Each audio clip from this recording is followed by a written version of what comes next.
یہ آیت ہے نا، جو آیت، یہ جو آیت ہے 7 سمندروں کی چابیاں اسی آیت کے اندر ہے. 7 زمینوں، 7 آسمانوں اور جتنی بھی مخلوقات ایسی ہے جو ڈس سکتی ہے، جو چیر پھاڑ سکتی ہے، یا ایسی آفتیں اور بلائیں جو آنے والی ہیں، ان سب کو سنبھالنے کے لیے یہ آیت آخری طاقتور ترین آیت ہے. اور یہ عمل حیرت انگیز ترین عمل ہے. میں چند سانسیں پڑھواؤں گا، میں آج چند سانسیں پڑھواؤں گا، اور آپ کو علم ہے کہ یہ کتنی سانسوں کا عمل ہے؟ 40 سانسوں کا عمل ہے. اس کو دیکھتے ہوئے 40 سانسیں، اور ہر سانس میں اپنے مقصد، اپنی مشکل، اپنی پریشانی، جادو، جنات، بندش، بیماریاں، ناکامیاں، تکلیفیں، مشکلات، مسائل، الجھنوں کا ہر سانس میں تصور کرنا ہے. اگر چاہتے ہیں کہ ہمیشہ تمنگری رہے، مالداری رہے، عزت رہے، بھرم رہے، اور نسلیں پتہ نہیں کتنی آئیں گی کوئی خبر نہیں، اور ان کا رزق کشادہ رہے، کیسے ہوگا؟ کس طرح ہوگا؟ تو اس کا واحد حل اور اس کا واحد راستہ صرف یہی ہے. اپنے مالوں کو سوچیں، یہ میرا مال اللہ نے دیا ہے. میرے والد غریب تھے، میرا دادا غریب تھا، یا میرا والد مالدار تھا، یا میرا دادا مالدار تھا.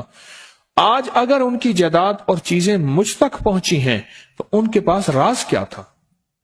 یہ ضروری ہے. میرا ایک اور پیغام بھی سن لیجیے گا.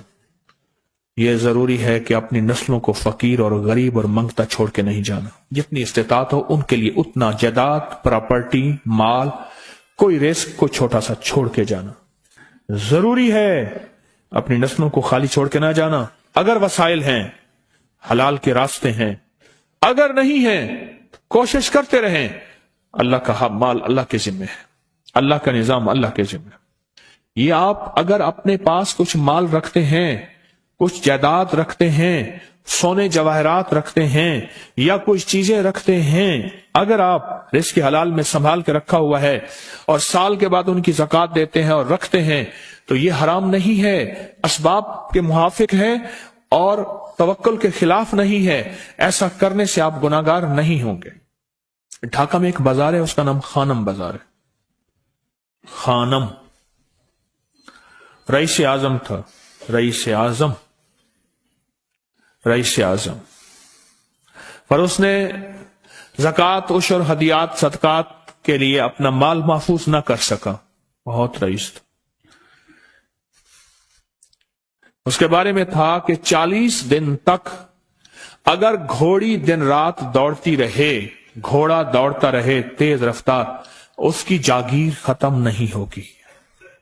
40 دن 40 راتیں، 40 دن 40 راتیں ختم نہیں ہوگی. باپ کے مرنے کے بعد بیٹی کو ایک چسکا پڑ گیا. وہ تھا کپڑے کے پھاڑنے کی آواز. کپڑا نا پھٹتا ہے تو اس کی ایک آواز ہوتی ہے، بس اس کو آواز اچھی لگتی تھی. تھانوں کے تھان آتے تھے، وہ سارا دن قیمتی بوسکی کے، کرنڈی کے اور قیمتی کپڑے پھاڑتی تھی، اس کو ٹکڑے کرتی تھی. اس کا مشغلہ تھا.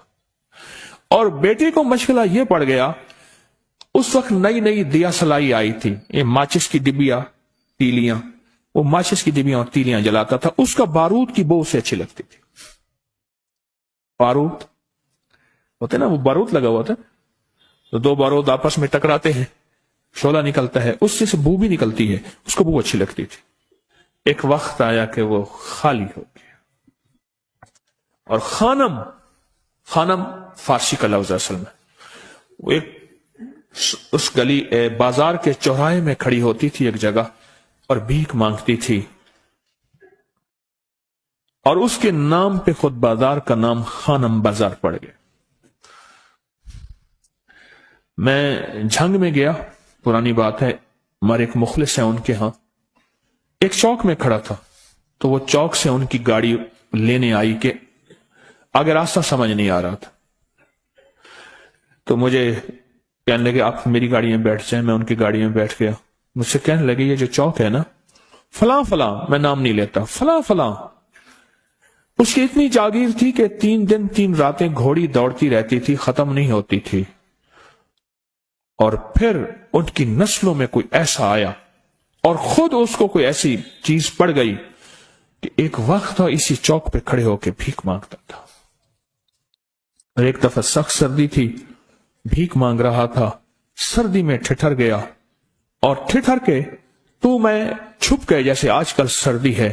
رات کو وہیں مر کے پڑا تھا.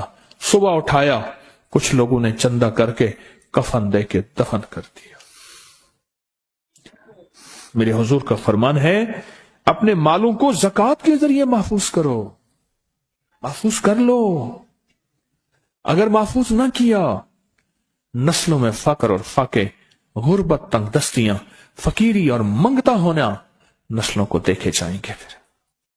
پھر نسلیں کہیں گی پدرم سلطان بت، ہمارا باپ، ہمارا دادا بادشاہ تھا، جاگیردار تھا، مالدار تھا. ہمارے بڑے بتاتے ہیں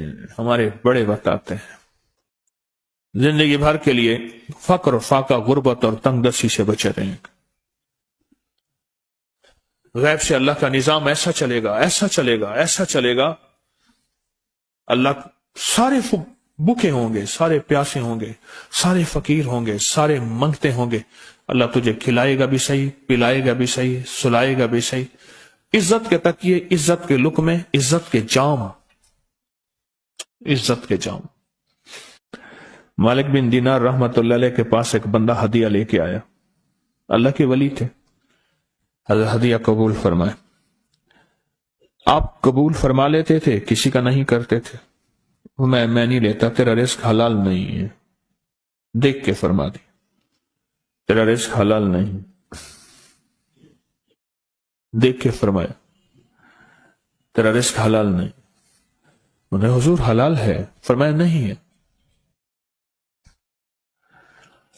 تو اچھا فرمایا ایسا کر، یہ رزق لے جا جو مجھے ہدیہ دیتا ہے. تجھے سب سے زیادہ جو مستحق ضرورت مند ملے اس کو دے. دینے کے بعد پھر اس کا پیچھا کر. وہ ان پیسوں سے کرتا کیا ہے؟ اب مرشد کا حکم تھا، فرمان تھا، کیا. دیکھا تو ایک لولا، لنگڑا، اپاہج، معذور، اندھا، کانا، کپڑے خستہ حال، بالکل بے بس اور بھیک مانگ رہا ہے. اس کا دل نرم ہوا اور کہا کہ اس سے بڑا ضرورت مند پھر کوئی نہیں ہے. اس کو جا کے مال دیا، پیچھا کیا. چلتے چلتے چلتے اس نے جا کے نا آگے گیا تو نہ وہ لولا تھا، نہ وہ لنگڑا تھا، نہ وہ کندھا تھا، کانا تھا، نہ وہ اندھا تھا، کچھ بھی نہیں تھا. بالکل ٹھیک ٹھاک ہو گیا اور یہ حیرت سے دیکھ رہا ہے. کرتے کرتے جا کے اس نے ان پیسوں سے حرام کام کیا. خاموشی سے آ گئے، آپ کا فرمان ٹھیک ہے، میں اب یہ میرے پیسے لے. یہ جا کے نا کسی ایسے بندے کو دے جو تجھے سب سے زیادہ مالدار نظر آتا ہو، خوشحال نظر آتا ہو، بہترین نظر آتا ہو. اب پیسے لے لیے. اب دیکھا تو ایک صاحب ہیں، بڑے قیمتی گھوڑے پہ، لاجواب پوشاک ہے اور بہت اچھی حالت ہے ان کی، بہت اچھی حالت. سوچا کہ حضرت نے فرمایا تھا کہ سب سے زیادہ خوشحال کو دینا. اس کو جا کے پیسے دیے، اس نے لے لیے. اب اس کا پیچھا کیا. وہ ایسی دکان پہ گیا جہاں سے راشن لیا جاتا ہے. اس نے تھوڑا تھوڑا راشن لیا. وہ حیران ہو گئے، اتنا مالدار آدمی ہے، ایسے راشن لے رہا ہے جیسے کوئی بندہ روز کی آئے روز کی کھائے، اتنا ضرورت مند. اس کا پیچھا کیا. ایک پرانی حویلی تھی، ایک پرانا محل نما ایک گھر تھا، ٹوٹا پھوٹا. اس کا جا کے دروازہ کھٹکھٹایا. ابھی اندر جانے ہی لگا تھا تو اس نے لگام پکڑ لی. اس نے دیکھا تو ہے تو وہی جس نے آج میری مدد کی ہے. کہا تجھے اللہ کا واسطہ ہے، اب مجھے اپنے حالات بتا دے. تو کہنے لگا تو نے جس کا واسطہ دیا ہے اور پھر تو نے میری آج مدد کی ہے. میں نے آج تک اپنے حالات کسی کو نہیں بتایا. میں رئیس اعظم تھا. تلک الایام نداولها بین الناس. اللہ کی طرف سے آزمائش آ گئی اور فقر، فاقہ، غربت، تنگ دستی ختم، ہر چیز ختم ہو گئی.